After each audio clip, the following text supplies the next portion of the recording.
Hello Spooklets, welcome back to my channel, and if this is the first time you've seen my face, welcome to my channel. If you love anything to do with the paranormal, this is the place for you. Hit that subscribe button, I'd love to have you. So today we're going to discuss the truth behind the Amytiville horror. Now I'm not here to tell you what is true and what is not true, but I'm just going to reel off what I have found, and I'd like to hear your opinions on it, and I'll give you my opinions on it too. On November the 13th, 1974, the Amytiville town was a scene of mass murder which took place in this house. Using a rifle, 23-year-old Ronald J. DeFeo Jr. murdered his entire family whilst they were asleep. 13 months later, the Lutz family purchased the home at an extremely reduced price of $80,000. Obviously, the price was reduced on the home because of the murders that took place in there.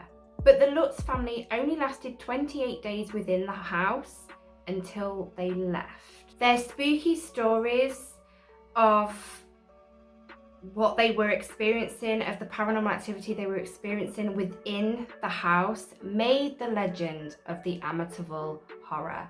And I am now going to just reel off some claims from the Lutz family of some of the paranormal activity that they experienced within the house, so they say. Stepfather George Lutz had a history of dabbling with the occult. George was said to wake up at 3:15 every single morning, which is the time that Ron murdered his family. The Lutz family claimed to smell strange odours, see green slime oozing from the walls, and claimed that they experienced cold spots in certain parts of the house. A priest came round to bless the house, and in a certain room in the house, he claims he heard a scream saying, "Get out," and he just pleaded to the family, he warned them to never sleep in that room. Other paranormal activity includes a garage door, a nearby garage door opening and closing on its own, an invisible force knocking a knife down in the kitchen, a pig-like creature with red eyes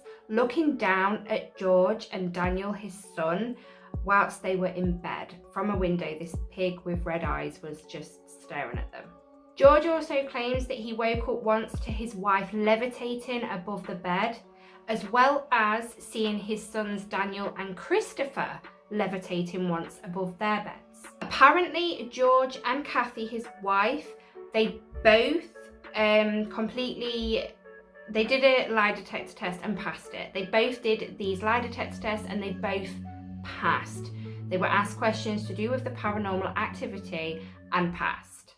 Okay. The son, Daniel, who now lives in Queens, New York, claims that the house ruined his life and that he still has nightmares to this day. The Lutz's former lawyer, William Weber, or Weber, however you pronounce his name, fell out with the family over money issues. William came out in 1979 claiming that the family were lying about their horror story. So now, of course, after reading this, I went on to read what people thought, or other things that came to light as well, to maybe think, after reading that the lawyer had claimed that they were lying about it, of course that was going to make me look a bit deeper, so listen up. So some people believe that the Lutzes completely fabricated their entire story. After all, nobody that occupied that house after the Lutzes claimed any paranormal activity happened. Daniel Lutz still claims that the hauntings took place, but apparently it's being questioned. His reliability has been questioned, and I'm not quite sure why. I couldn't find out why, but yeah, apparently his reliability has been questioned on the matter. So maybe some of his stories have changed a little bit or slightly. Little things like that. If there's a change to the story, obviously maybe significant things that seem small, but they're actually not. Like, he should really remember that bit of the story. Maybe it's just a case of something like that. The other son, Christopher Quarantino, claims that there was barely any paranormal activity within the house. And of course, then there are quite a few of investigators and critics who believe the Lutzes made the whole story up in an attempt to cash in on buying another murder house. Okay, so let's talk about my opinion on this. How did George and Kathy pass both them lie detector tests? Yes, before anyone says it in the comments, you can. It's a rare thing to pass a lie detector test, but for both of them to pass that test as well, that is extremely rare. Not saying it's not possible, it could happen, but it is extremely rare. So yeah, that was the first thing that came to my mind, but they both passed the lie detector. And of course it says that the Lutz family were only within that house, they only occupied that house for 28 days and then they left. So why would they do that? Why would they leave? Was it paranormal or was it all down to money? I mean, the lawyer as well that came out and said that they were lying, maybe he said this because he was so angry with them. I mean, he fell out with them. So did he try to spite them and make them out to look like liars and they were telling the truth? I don't know, what do you think? Now, The Amityville Horror is a film that does creep me out. It is quite a scary film. And to think that somebody, I mean, obviously we know that films are over-exaggerated. I've got another one coming up actually, which is a bit over-exaggerated but meant to be a true story. But yeah, The Amytiville Horror, if it's true, it's creepy. But then as well, the other, you know, more people that occupied that home after the Lutz family, and none of them claimed of any paranormal activity.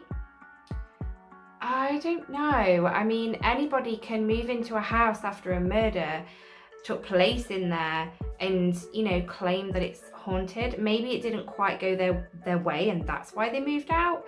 I don't know. Let me know what you think in the comments. I'm a bit unsure about this. I don't know. I'm a bit unsure. Let me know what you think. I like I said, Kathy and George both passed the lie detector test, which is a rare thing. And for me, that means something. But then obviously you've got the son that claims there was hardly any activity. Yeah.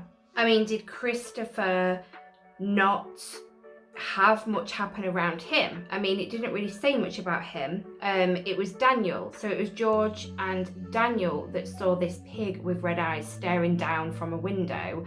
It doesn't say anything about what Christopher sees or hears. And you do hear this in a family home. If there's a haunting, there probably is somebody within that home. I have heard it so many times that don't hear or see anything. So it might be just a case of that. But then Daniel, apparently his reliability is being, you know, it's a bit questionable. So I really don't know what I think to this. I really don't know. I'd like to, I don't know. Let me know what you think in the comments, but I'm not going to think about it anymore because I've got a headache. I've given you the information I've found. You tell me what you think in the comments. But yeah, that's the end of today's video, guys. Please give it a massive thumbs up if you enjoyed it because it helps me more than you know, and I will speak to you all in my next video. But until then, sleep tight.